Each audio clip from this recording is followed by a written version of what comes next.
This is Talk Business and Politics with Roby Brock. Welcome to today's edition of Talk Business and Politics. I'm your host, Roby Brock. We will sit down with John Brummett. He'll fire arrows up, arrows down on things state and national. We'll also do a short preview of what is still to come in the Arkansas legislature. Stay tuned. Talk Business and Politics Daily is sponsored in part by Impact Management Group and Power. It's right there, waiting, ready to go when you are. Connect this, click that, unconnect and go every day. Delivered by your electric cooperative. Each unique, always united, and completely local. Born from a mission to provide dependable, sustainable, and affordable power to every corner of Arkansas. And delivering on that promise for a brighter Arkansas every day. It's the local hometown cooperative way. Better connected. Together. The Electric Cooperatives of Arkansas. Well, before we get to columnist John Brummett, let's talk about some things the Arkansas legislature still has on their agenda for the next 2.5 weeks that they plan to be in session. Still to go on the legislature's to-do list, they still have to work out prison funding and how much money they may allocate, if any more, to Governor Sarah Sanders' plan to put a prison in Franklin County. Possibility that we will see some action on that this week on the Senate floor. The overall budget talks to produce the Revenue Stabilization Act, which leads to the balanced budget proposal that has to come out of each legislative session will be debated over the next 2.5 weeks. Constitutional amendments, look for some activity from the two committees that oversee those constitutional amendment referrals. That'd be the State Agencies and Governmental Affairs committees in both the House and the Senate. Former Speaker of the House, Matthew Shepard, says that he will move his bill later this week in the House Judiciary Committee to skip the circuit court level and go straight to the Appeals Court of Arkansas on constitutional matters. Senator Missy Irvin plans to bring her Medicaid expansion funding bill to the Senate Insurance and Commerce Committee this week. So those are all some things that we will be watching for. Of course, you can keep up with the reporting on all of those stories at our website at talkbusiness.net. When we come back, John Brummett, columnist with the Arkansas Democrat-Gazette. Stay with us. Talk Business and Politics Daily is sponsored in part by Capital Advisors Group and in the Navy, I train recruits. At Walmart, I recruit veterans. So many veterans have built their careers here. I served in the Army for 11 years. I was promoted 4 times. Been with Walmart 9 years. I've been promoted 5 times. I started as an hourly associate, and now I run the store. 430,000 veterans hired in the last decade. That's more than serving in the U.S. Navy today. There's no better place for veterans to work. Connection. It's the heart of what we do. It's why we work to better the communities where we live and work. It's why we're expanding to get people connected and create digital equity programs that support affordable internet and digital literacy. We're leaders for positive change. From the way we empower our people, clients, and communities to the way we care for our planet. We live our values every day. We're Cox Communications, and we're pleased to connect with you. Joining me now, John Brummett, columnist with the Arkansas Democrat-Gazette. Good to have you with us, John. Good to see you. And good to see you. Good to be back after a week's vacation. Well, we had to take a spring break just like the legislature did. So we earned it, I think, after watching them for several months. Let's fire some arrows off today. This is something you do frequently in your political columns in the Democrat Gazette. You did it a little over a week ago. We'll see if these things still stand true after an additional week. Arrow up or arrow down for President Donald Trump? By the way, sort of the point of conventional wisdom is that it is ever fleeting. And so it's perfectly appropriate 7 days later to say, is that still so? It's perfectly appropriate to say several hours later, is that so? And the direction of these arrows, that does not represent what I want. In fact, almost every time, it's what I don't want that I think is conventionally the case. Donald Trump got an arrow up last week. He gets an arrow up still. I think the latest poll, the lowest job approval rating I've seen for him is 47%. Mostly the others are 48 or 49. That's in his 3 presidential races, he's gotten 46% to 49%. and he's won 2 of the 3, and he still insists he won the 3rd. He doesn't get half the American people, but he hasn't needed them because of third-party candidates and other candidates, but mainly because of who he runs against. Have you seen these polls about Democratic approval ratings as a political party or as a party operating in Congress? 27%, 29%, 30%. Most Democrats say they disapprove of themselves. So that's the problem. We know what Trump can get. He's going to get his polling. He's going to get usually a point or 2 more because he polls worse than he runs. If we had another election day involving him. The problem is the Democrats can't beat him. And the Democrats can't beat him because they're weak. The candidates are evasive. Their candidates are trying to win solely on the basis of his negatives without offering much of strength on their own. And right now they're in incredible disarray. No political party has ever polled this low. There hasn't been public polling that we know of for all of the presidency. But since we've been keeping up with approval ratings, there's never been anything like this. 30% and under in terms of job approval. That's not your own party. And it's dire for them because they cannot agree on what to do. And their divide has become harsher. The country's divide has become harsh. But the Democrats are at each other's throats about whether to be pragmatic and centrist or whether to go all out, semi-socialist. And so Trump's arrow's up because he's holding, even as he flouts the Constitution with clear authoritarian tendencies in his governing.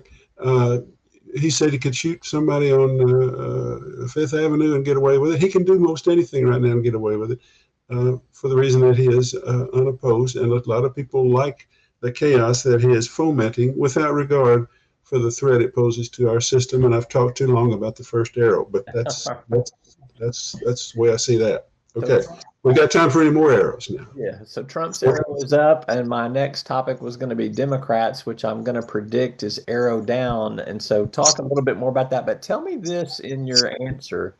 Who is the Democrats' leader right now? Because I think that's why they are polling as low as they are. There is no person that you point to as the leader of the Democratic Party nationally.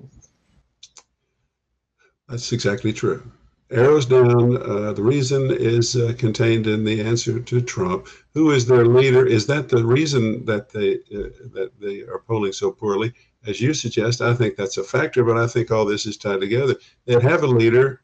A part of the problem is not that they can't choose a leader, it's that they don't have a leader in the leadership position. They don't. Jeffries, the Speaker of the House, he's no Pelosi, I'll tell you that. Not that Pelosi was the be-all, send-all, but I never hear anything about Mr. Jeffries.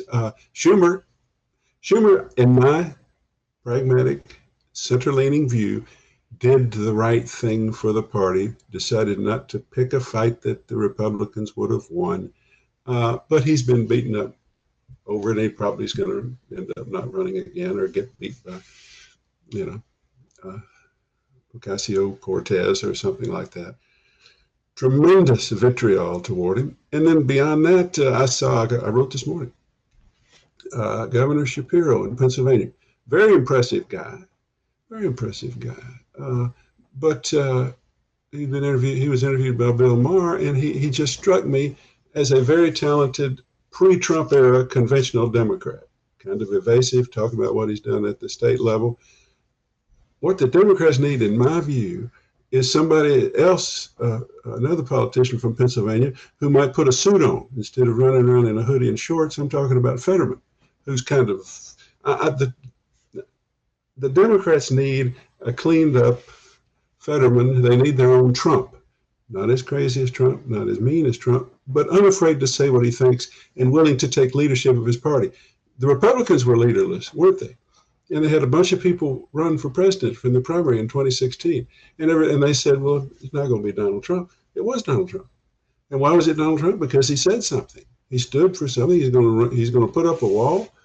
And and then when they said, raise your hand if you refuse, if you don't promise to support this party's nominee in November, and he was the only guy on stage who raised his hand, which said, I'm different. I'm not going to tell you little Marco's no good and then say I'm going to vote for him. He was new, and he had a message, and it resonated with the voters.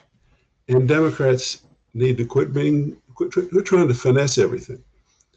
Quit everything they say tends to be from a defensive position. Republicans don't play defensive politics. They set the agenda. So Democrats need a stronger personality. And if you're going to lose anyway, just say what you think and don't take it back or don't finesse it. Anyway, okay. Too long on that too. What else you got? Let's talk about an arrow up or an arrow down for Governor Sarah Sanders. Because it's impossible to be a Republican office holder in Arkansas and have an arrow down, she has an arrow up. Now, the only threat ever possible to her was that she would be primaried from the right. That's the only threat, because in a general election, the Democrats can't beat a Republican. But she keeps her right pretty well shored up. Every once in a while, she'll lean into something that even I kind of like. A little bit of Asa Hutchinson stuff. She would resent that. But then she's going to cover herself on the right flank. She's had enough training in her family and working for Trump. And as a good political consultant or political operative who understands polls, she's fine. The prison, it looks like a mess. I mean, I can't see how we get this thing built and spend $1 billion. Anyway. It's not good. Learns, I think an up or down vote on Learns might not go her way statewide because it's got severe problems and people are beginning to see through it. None of that matters if the economy of the state holds up okay, if there's not any great scandal, if you can keep from buying another lectern, not that that was a problem, if with the advice of Senator Dismay and others, she can stay out of trouble and keep her young, full of itself staff out of trouble. Arrow up for her. All right. How about the state legislature? They got about 2.5 weeks left to finish their business. Honestly, they've moved a couple of big ticket items or big issue items, but they still got a lot left to go. Constitutional amendments, budget, Medicaid funding, prison funding that you mentioned. What do you give the legislature's arrow at this point in time? Just because I was expecting worse, I give it one of those cop-out arrows. I don't use them anymore because they seem like a cop-out. But for you, I'll cop out because that's the truth. It's a crossways arrow. I used to do that a lot, and somebody said, "Why even do that?" But they're not as bad as I thought they'd be. There have been a couple of good measures done. If you pass a new pay plan and get a prison going and get a budget done and don't make too big a mess, and the efficiency with which they've done things that I find troubling, like ending utility regulation as we've known it in our state.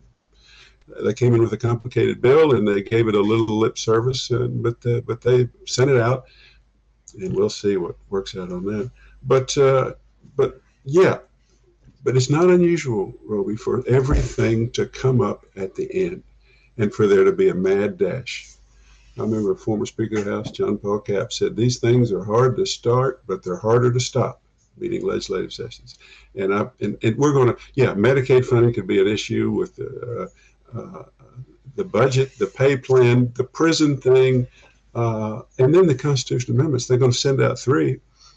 And they got several, 2 or 3 really needless, pointless, conservative proposals, and they'll likely refer those. Then they got a couple of substantive ones like partisan election of judges, so that you can know that the person you're voting for the Supreme Court is going to vote the way Sarah Sanders wants. Anyway, a lot to go, and it'll be madness. It'll be madness, and they'll.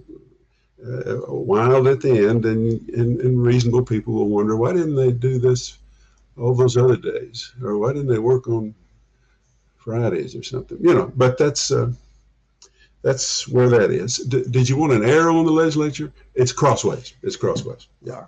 All right. Well, we'll hang this interview out here in a little bit, and we'll see if you get an arrow up or an arrow down or a crossways arrow. How about that? Well, I think it's got to be up.